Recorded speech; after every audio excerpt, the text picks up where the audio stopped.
Magandang araw po sa atin lahat mga kagulay. Ngayong araw, nandito naman po tayo sa ating demo site. Dito po yan sa Ligao City, dito po sa Albay, ano? So isa sa mga nakatanim dito mga kagulay ay ito pong melon. Ano po ang kanyang pangalan?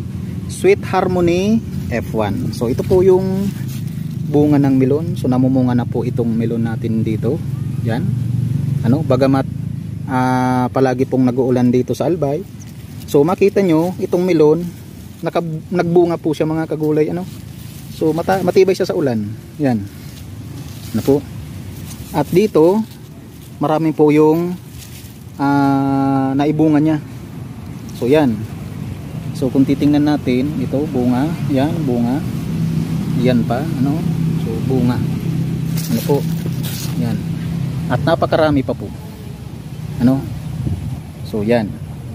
So dito po yan sa Albay mga kagulay, dito sa Ligao. Ibig sabihin pwede po ditong magtanim ng melon. Kaya yung mga farmer natin dyan na nakakakita nitong video or nakakapanood nitong video at dito po sa Albay, lalo na dito sa Ligao, so ito po, nag-try tayo, pwede pala siyang itanim dito. Ano po? Ang pangalan po nitong melon ay si Sweet Harmony F1.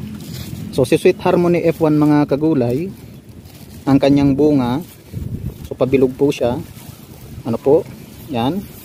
So pabilog siya. So then ang isang piraso nito mga kagulay ay nagtitimbang po ng isang kilo at kalahati hanggang 2 kilo. So yan po yung average na timbang nitong Sweet Harmony F1. Ano po? At isa sa kagandahan nito, pagkatanim nyo sa loob ng 2 buwan, maaari nyo na po siya i-harvest. So napakadali lang. Ano po? So ito, napakadaming bunga. Ayan. So kumpulan sila. Ito pa. Yan. Ano po? So lalong lalo na po mga kagulay na parating na po ang ating Kapaskuhan at magbabagong taon. So sigurado yung mga nagtanim nito or next year, ano po, sa summer, pwede po kayo nitong magtanim, ano, at sigurado kikita po kayo. Ano po? Tandaan nyo lamang po ang pangalan, si Sweet Harmony F1. So matamis pong melon siya. Ano po, matibay sa sakit. Kahit sa tag-ulan pwede nyong itanim.